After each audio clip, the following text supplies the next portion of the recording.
Saludos, amigos y amigas de La Respuesta. Los informes mundiales que se están dando acerca de la pandemia y de su vacunación siguen siendo un tanto confusos y diría poco convincentes. Se nota que hay dificultades científicas para poderle llegar al fondo de las previsiones. Hemos estado siguiendo muy de cerca la versión que se está dando desde centros muy acreditados de la mutación británica, cómo ha mutado el virus y cuáles son las características de esa nueva versión que la mutación acarrea. 16 veces más veloz en el contagio, con una letalidad, es decir, una capacidad de dar muerte equivalente,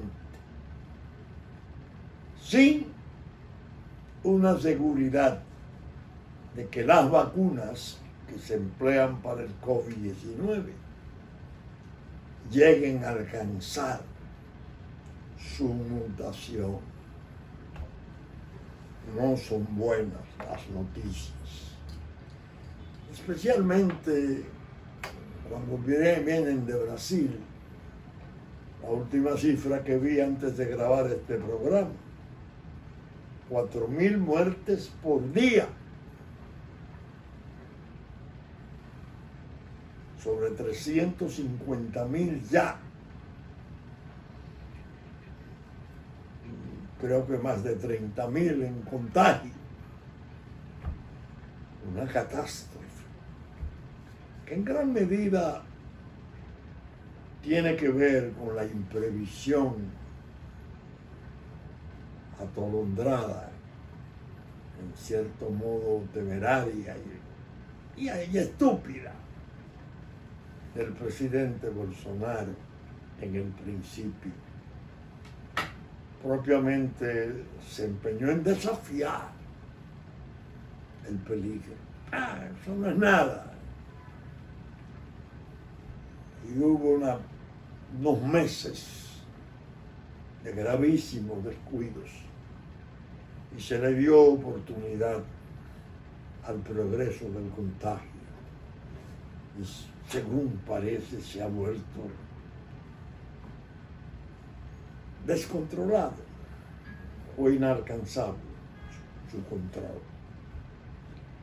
En las vacunas ha aparecido la noción de la Oxford, que por desgracia ya ha habido naciones de Europa de alto desarrollo que la han desestimado, la están encaminando más hacia el tercer mundo, porque tiene una capacidad de generar coágulos y trombosis. Es decir, el mundo, un año y ya días, semanas después de empezar el azote, no puede estar tranquilo ni confiado. Vi una previsión de Bill Gates, que se ha convertido en una especie de profeta moderno para la economía, para la bolsa, incluso ya figura como el terrateniente más importante de Estados Unidos. Un genio, no hay dudas. Habló de que tal vez en el 22, fines del 22, del año que viene, entiéndase, se haya podido dominar esa condena del virus que él anticipara 3 años antes. Digo, vienen pandemias mortíferas. Y digo, de todos modos, en el 22 terminan los países desarrollados porque habrán tenido averajes de vacunación muy altos, pero el tercer mundo, donde están las necesidades mayores, no tiene esa intensidad en la vacunación. Y se transporta y se mueve. Y eso será un elemento de contagio peligrosísimo. Y vamos a mantener estándares fatales en gran parte de la población del mundo.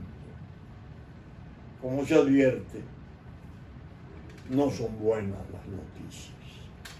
¿Ven? La respuesta cumple con lo prometido. No desplazar el tema mientras tenga esos niveles de daño.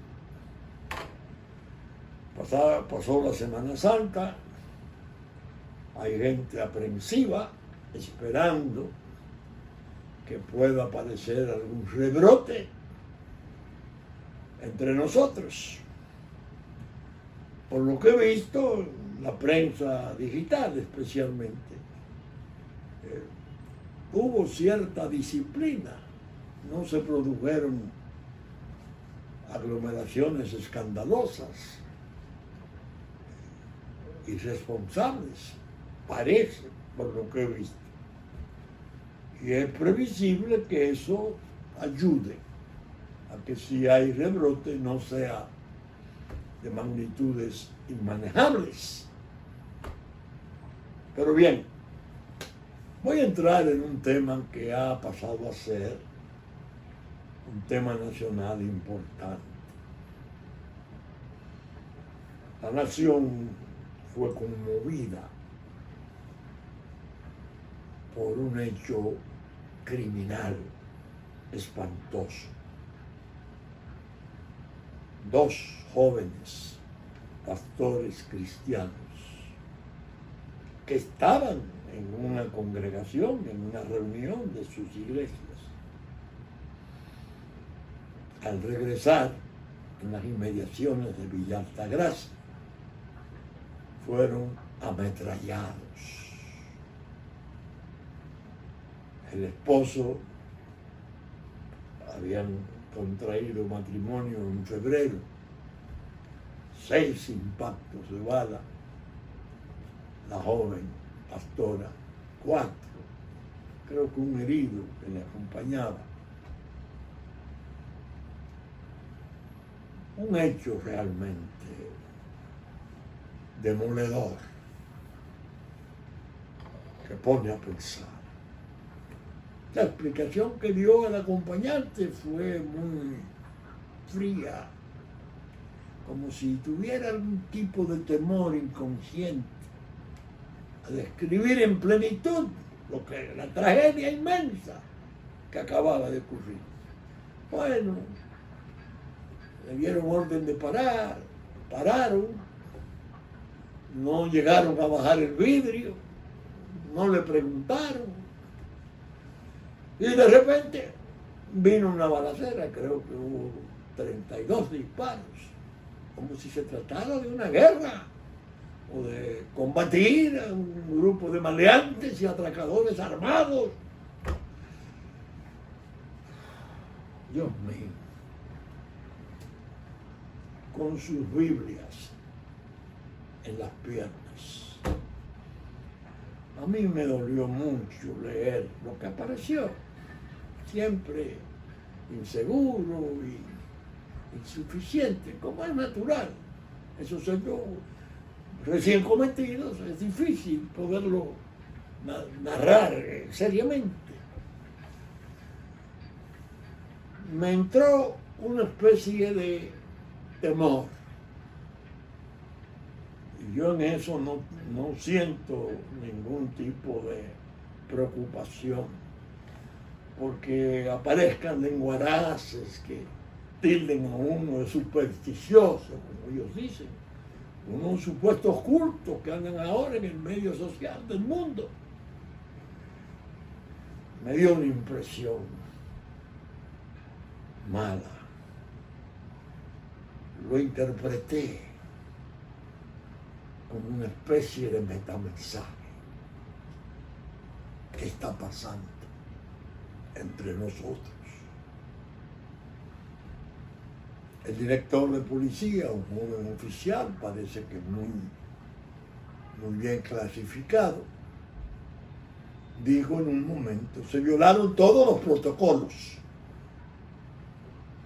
Es decir, si se detiene un carro, se acerca uno, que eran 2 o 3 detrás, tal como hacen en Estados Unidos.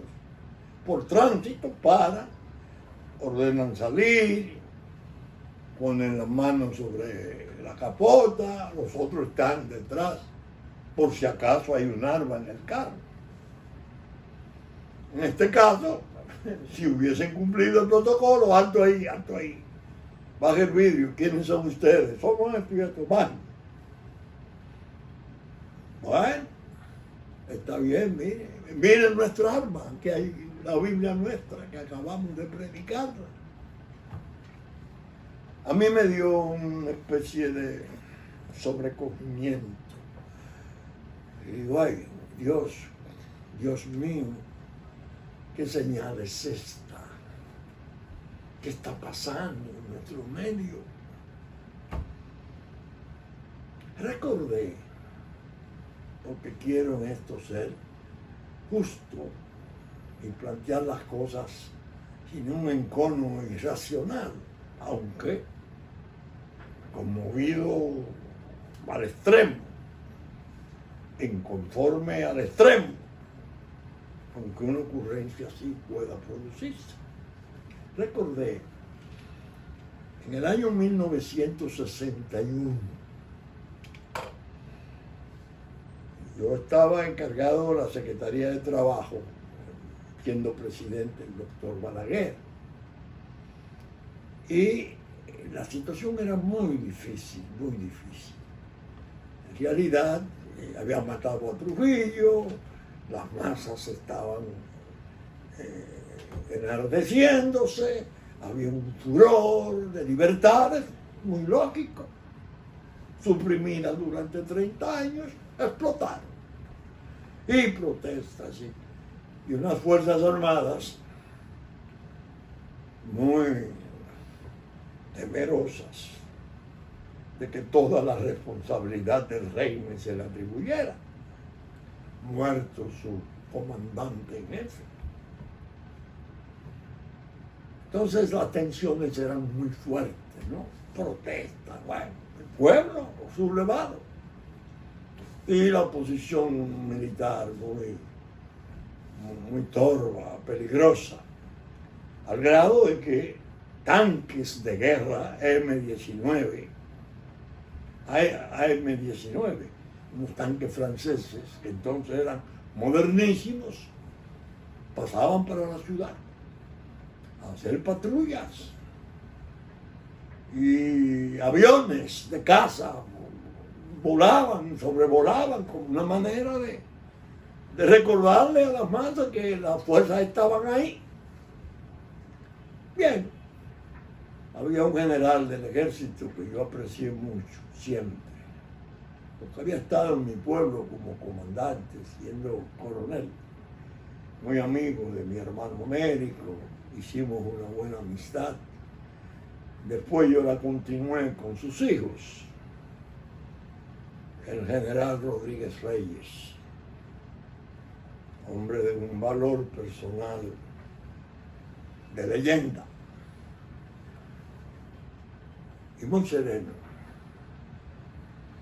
Él era comandante en Mao cuando el alzamiento de la base militar de Santiago, la base aérea, general Echavarría, con un grupo de oficiales, entre ellos su segundo al mando, Alfredo Inver Magrigo, que era como hermano mío. Alfredo, no era Mario. Mario estaba aquí en el escuadrón de bombarderos. Echavarría apoyó a Balaguer, la Unión Cívica y los partidos verdaderamente revolucionarios no admitían esa situación. Y el clima se enrareció, que hubo tragedias, hubo hechos muy peligrosos y ametrallamiento y muerte, ¿sí? Pero viéndolo así en retrospectiva, pudo ser no un río de sangre, no un océano de sangre, pero estaba de por medio la serenidad, el valor moral, la capacidad de comprender los fenómenos de Joaquín Balaguer, que fue el que hizo esa transición, que yo creo que fue el mayor mérito de un gobernante dominicano, evitar que con ese cambio hubiera ese océano de sangre, que era posible. Ese general Rodríguez Reyes, siendo comandante en Mao, le ordenaron rendirse o sumarse al movimiento. Él responde a la base aérea de Santiago: yo no obedezco órdenes que no sean de mi mando. Si el ejército me manda eso, yo lo hago, pero ustedes son otra rama de las Fuerzas Armadas. Bueno, Echavarría, que era un hombre de armas a tomar, manda 2 casas, 2 pesos en cuestión. Hicieron un rasante sobre la fortaleza de Mao, soltaron unos cohetes para alojar los sales, no le tiraron realmente a la guarnición. El caso fue que el padre de Echavarría, don Pedro Rodríguez, que Dios lo tenga en gloria, era un hombre muy paciente, muy sereno y amigo del general Rodríguez Reyes. Entonces él fue a pactar con ese general que no quería, no entraba en el movimiento porque no era su mando que le estaba dando la orden. Efectivamente, Echavarría y el presidente Balaguer sabían de la integridad y del valor del general Rodríguez Reyes. Lo hicieron entonces inspector de las Fuerzas Armadas, muy sereno.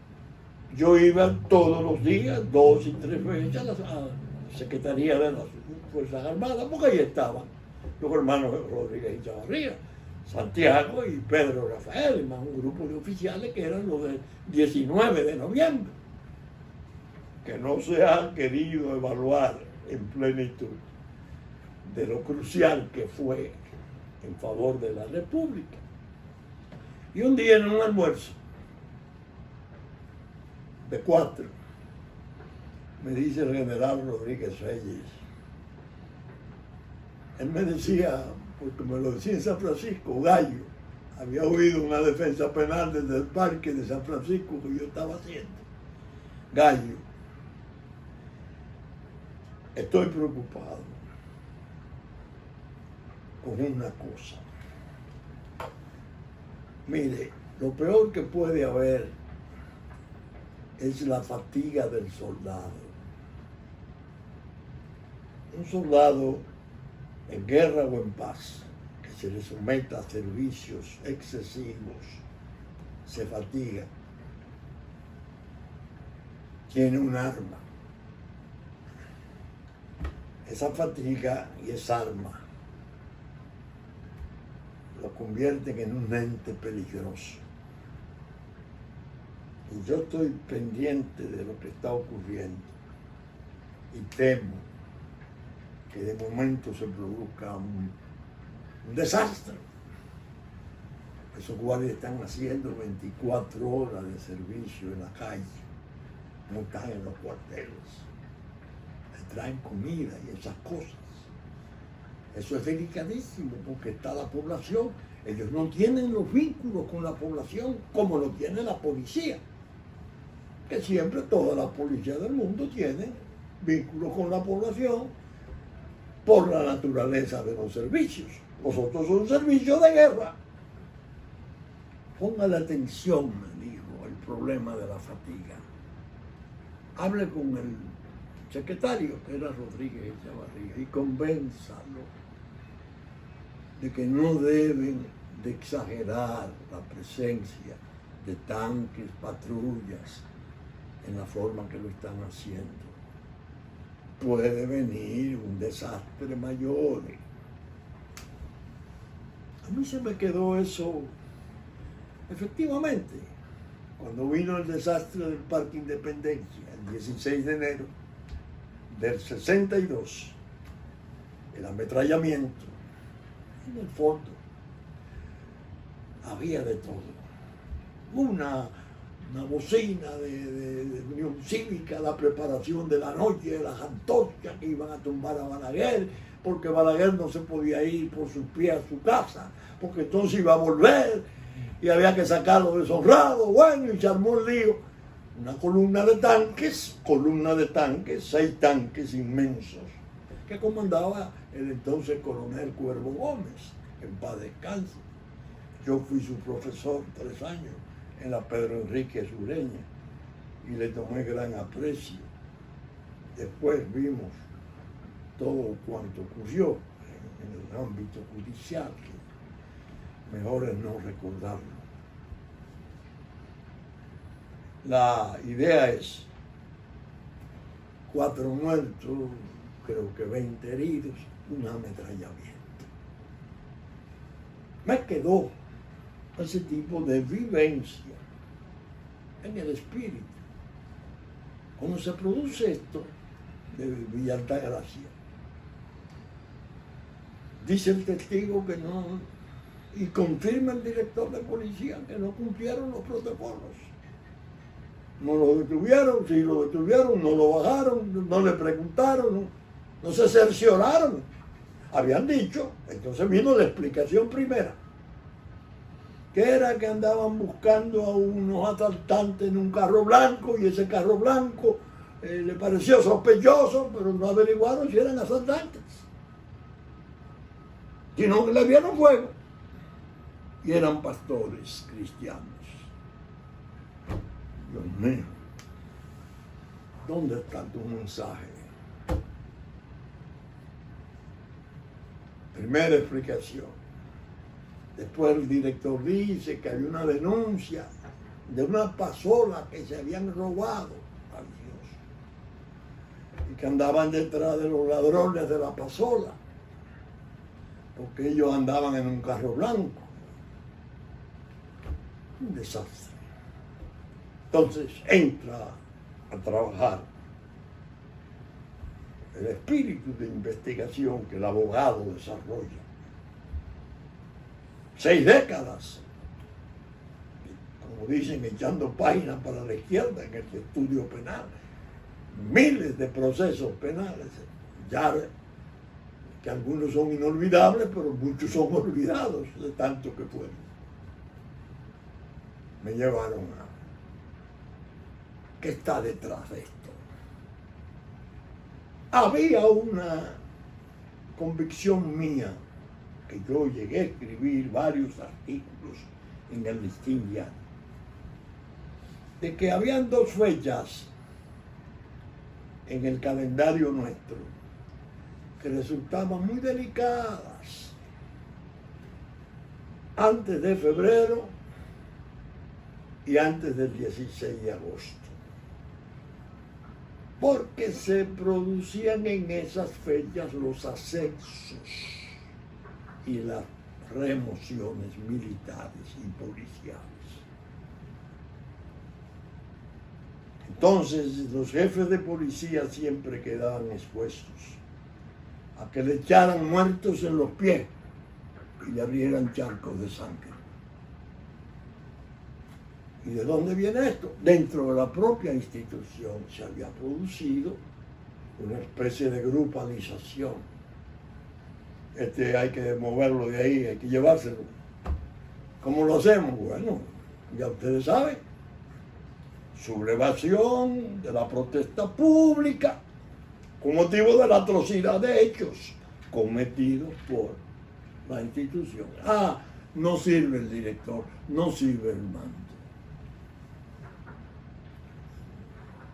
A mí me había quedado esa práctica que comenzó cuando se descontinuó una especie de práctica tradicional que desde Trujillo se había impuesto. La policía la dirigía y comandaba un oficial de alto rango de las Fuerzas Armadas. No era un oficial policial. Uno decía, pero bueno, el general Federico Fiallo, teniente general de 3 estrellas, un hombre fundamental desde el 30, reconocido por su energía y algo que hizo leyenda, su honradez, al grado que una vez Trujillo le encomendó a un ministro preparar, y esta es una digresión, un control de goma y de gasolina cuando la Segunda Guerra, porque estaba todo escaseado, entonces tenía que ser con autorización. Tantos galones de gasolina, dos gomas de camión, 2 gomas de carro, había que buscar una autorización, porque había una escasez fruto de la guerra.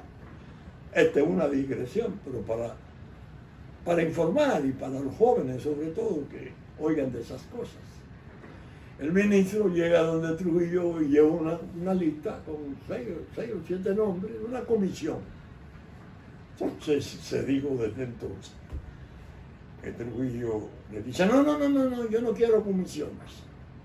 Yo quiero a alguien como Federico Fiallo, que es el único dominicano que no roba. Se autoimputó como ladrón. Entiendan ustedes el nivel de ese hombre. Fue jefe de policía. Después de su retiro, lo hicieron coronel. Porque no, por razones de ley orgánica no volvía al rango.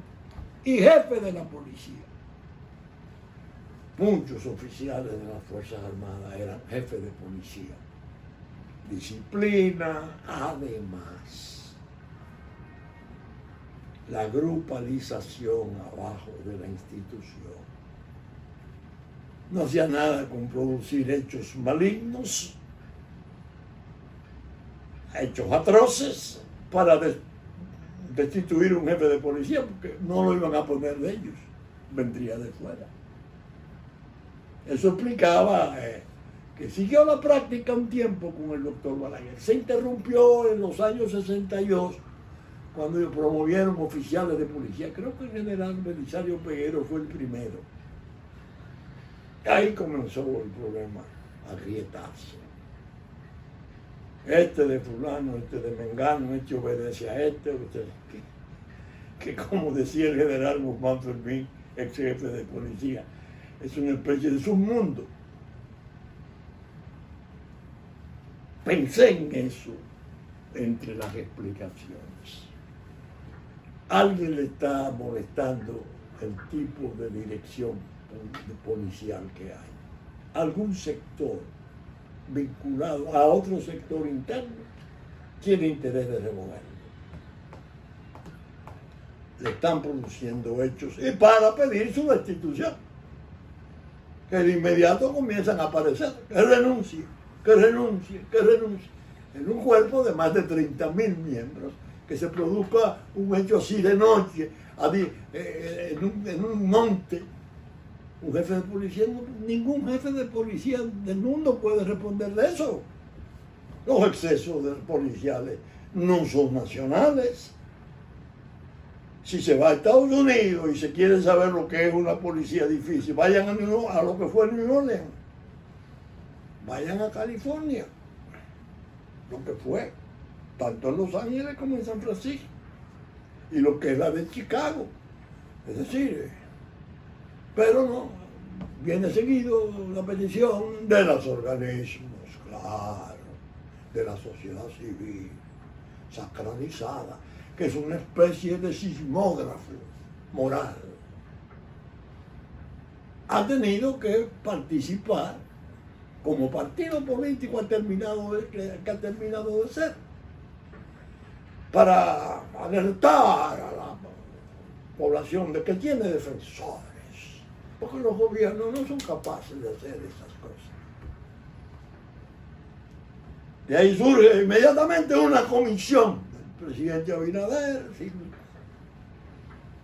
Hace así, nombra una comisión no sé de cuántos miembros para asesorar la modificación de la Policía Nacional, porque ya eso cumplió su ciclo histórico, dice el distinguido amigo consultor jurídico. No. Todas esas son insensateces.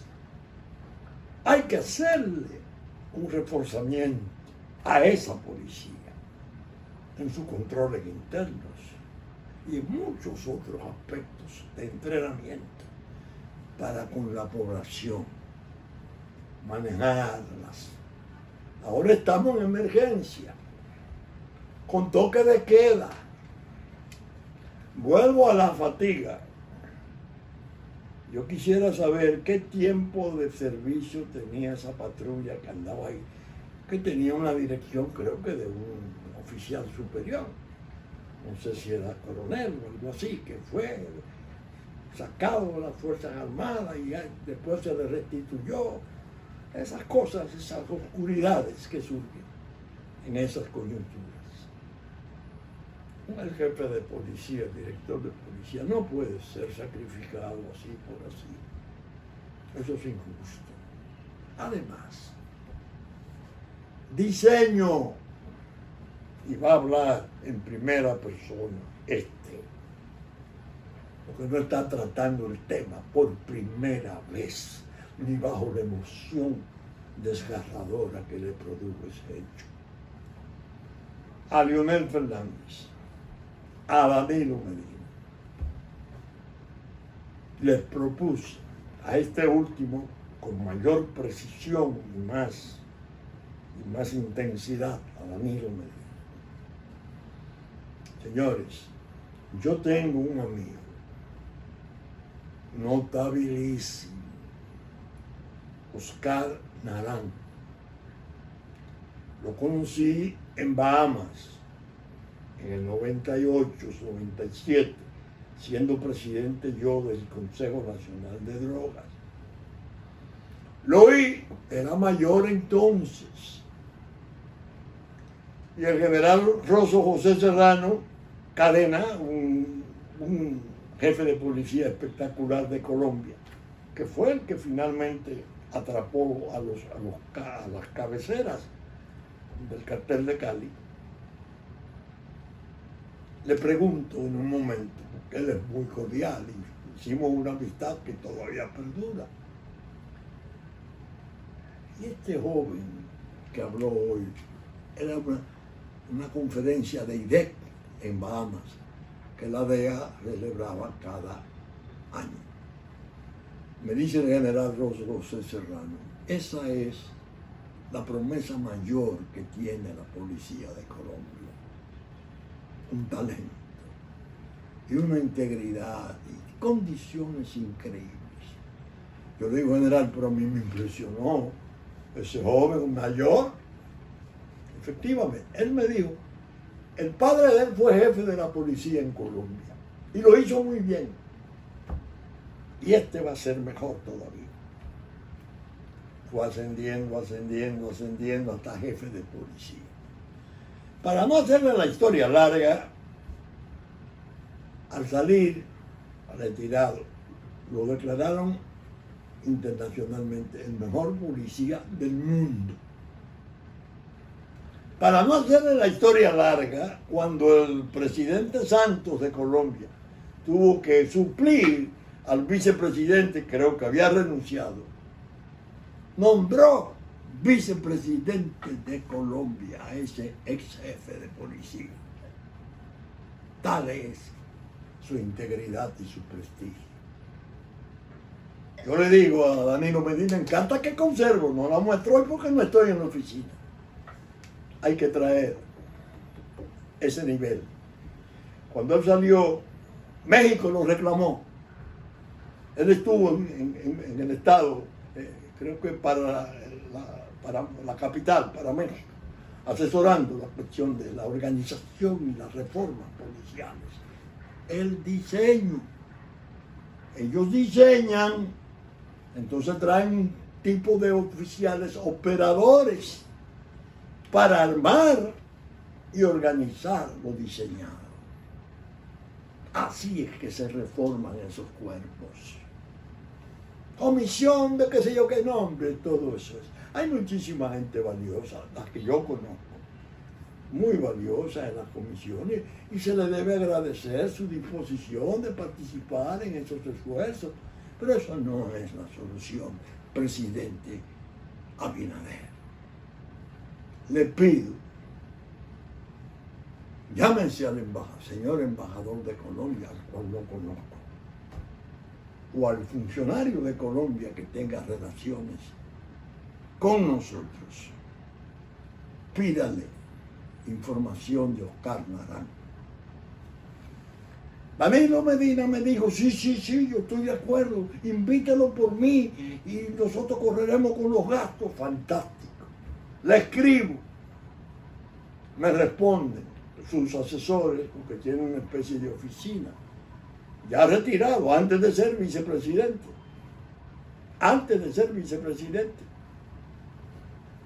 que no podría venir porque estaba representado el Estado de Colombia en las conversaciones con la FARC en La Habana, pero que tan pronto él terminara allá, él quería mucho a República Dominicana y que contara con su buena voluntad para venir a ayudar.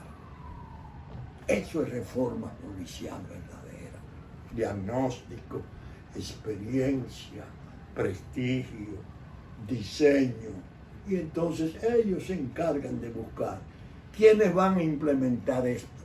2 oficiales importantes que lo implementan. Esa es la forma en que esos cuerpos se pueden reorganizar verdaderamente. Ahora vendrán una serie de ideas. Y bueno, yo he oído ya que lo que hay que hacer es municipalizar la policía, descentralizarla. No es verdad. En realidad, en el examen que se hace de ese cuerpo policial de los últimos tiempos, hay que admitir que ha progresado. Tiene todas las oficiales que se meten en droga, oficiales que cometen abuso, eso es mundial, no es nuestro solamente, pero en general el cuerpo ha funcionado. La prueba es que todos los hechos criminales cuya autoría material intelectual pasa desconocida, a pocas horas, a pocos días, están resueltos. Eso hay que decirlo. No se puede infamar a un cuerpo de más de 30.000 dominicanos y dominicanas.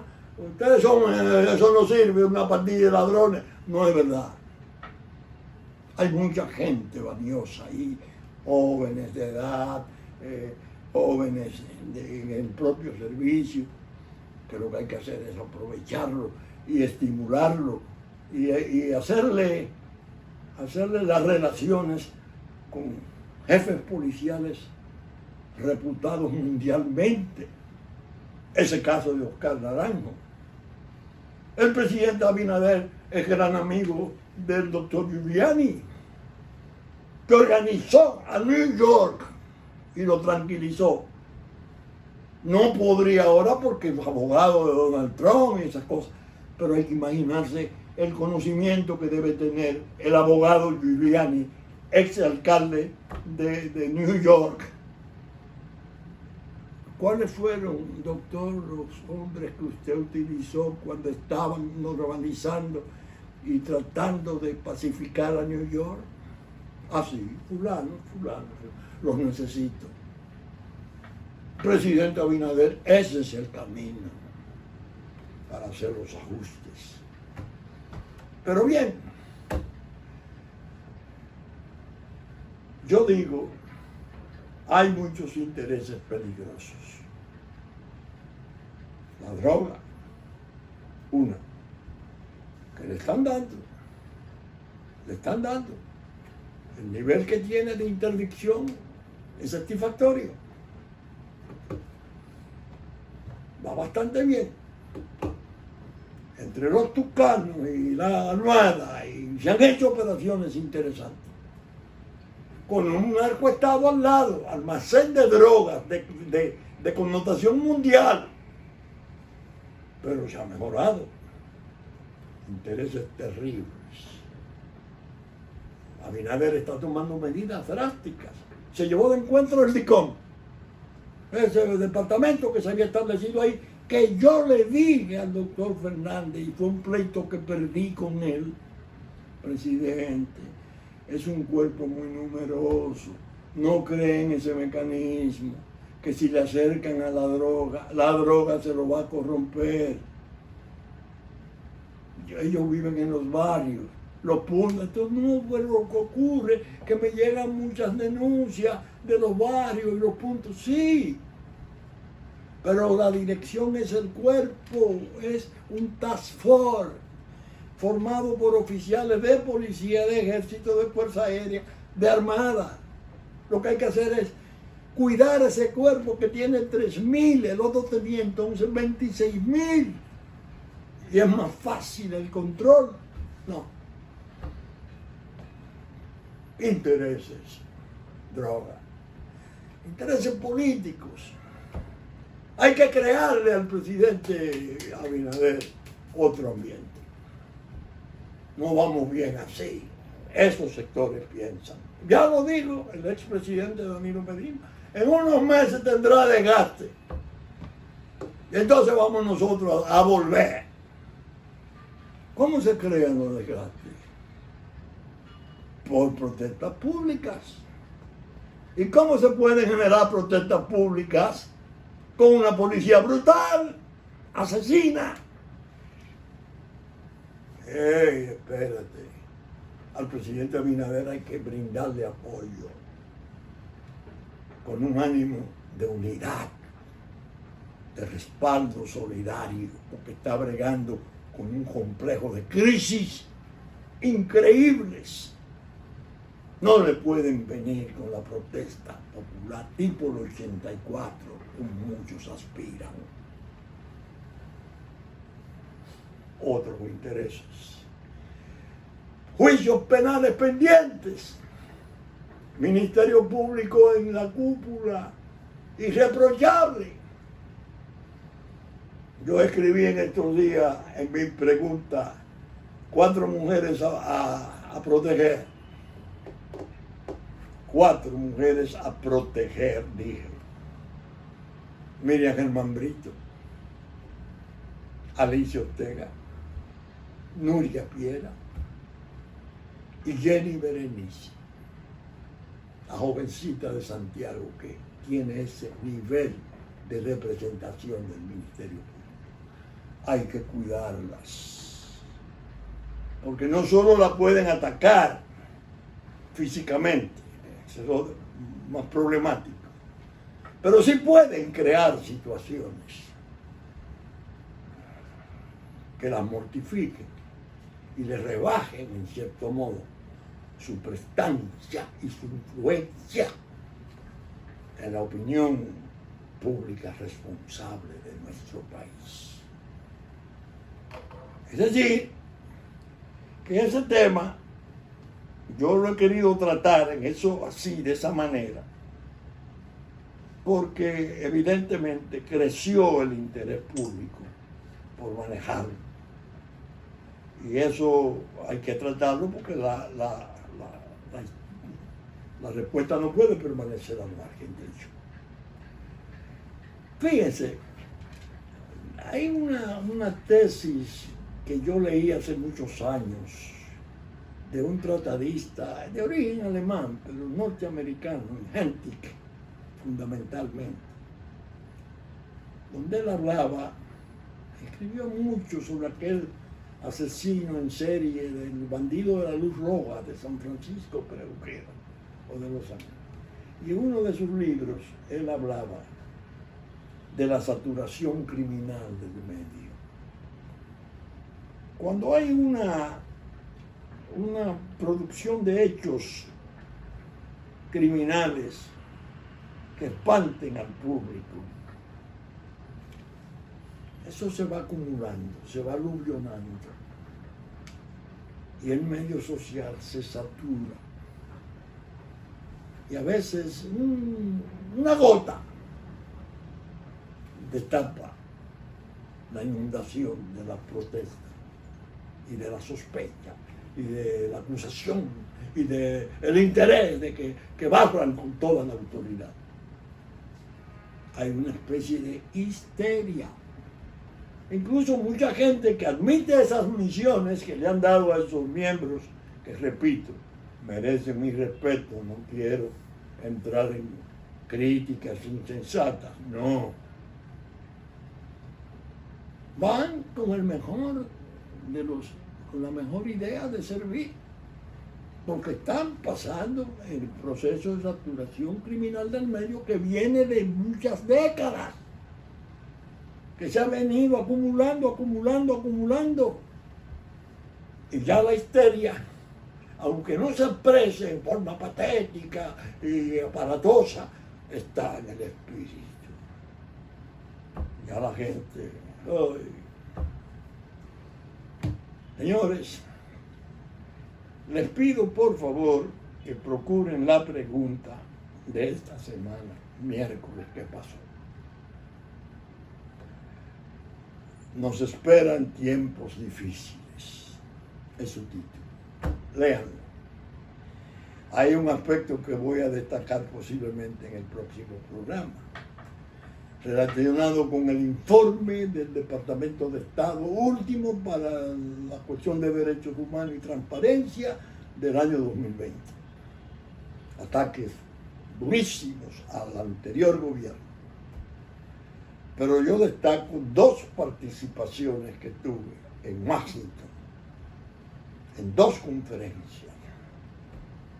Y termino como tesis que planteé allá,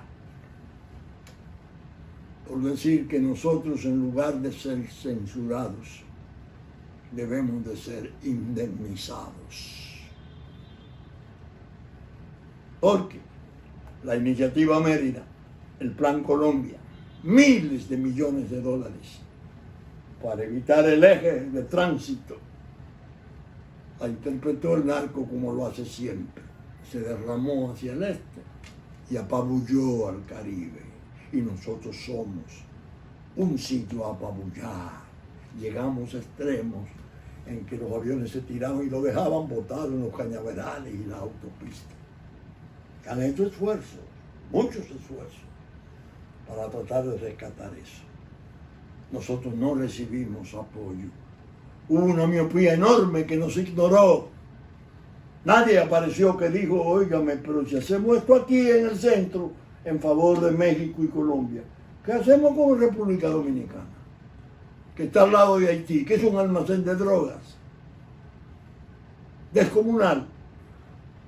No, merecemos indemnizaciones, reparación de daños y perjuicios. Y aparece una en el 97, que fue una reunión con el general Barry McCaffrey y la señora Janet Reno, ya fallecida, que fuera una brillante fiscal general norteamericana, con los delegados de alto nivel de la droga de Centroamérica. Ahí nosotros propusimos a ellos dos, fuera de la conferencia, un tratado bilateral para la terminación del cumplimiento de penas y la posibilidad de que los fallos de sus cortes tuvieran fuerza ejecutoria para atacar los patrimonios de los condenados allá con sus fallos aquí. No nos hicieron caso, nos dijeron lealmente, seriamente, dos respetables funcionarios norteamericanos. La iniciativa es valiosísima, lo que más lamentamos es que aquí la burocracia, la incomprensión de los jueces, del carácter transnacional, del crimen organizado, las liberaciones que hacen de los condenados para que vuelvan allá a gozar de su fortuna, nosotros sabemos el daño que produce. Lo dijeron, a mí particularmente, que fui el portador del proyecto. Todo eso está en esa pregunta de esta semana. Nos esperan tiempos difíciles. Es bueno que los televidentes de la respuesta entren a YouTube y encontrarán la pregunta. Ahí estará la pregunta de este miércoles, que vale la pena, sin vanidad lo digo, por convencimiento. Vale la pena leer y pensar en sus alcances. Bien, creo terminada la labor de este fin de semana. Les deseo a todos que se cuiden, porque el rebrote puede venir violento, y la atención prestada. Saben ustedes que estamos saliendo por Super Canal 3 del cable, 33 de YouTube, Teleimpacto Canal 20 a las 11 de la mañana de domingo, Teleimpacto 12 del mediodía de domingo, 9 de la noche de domingo, 7 de la mañana de lunes, canales 22 y 52 de AFT. Por YouTube a partir de las 12 del mediodía de domingo. Esperamos estar con ustedes con la gracia de Dios el próximo fin de semana. Muchas gracias y hasta entonces.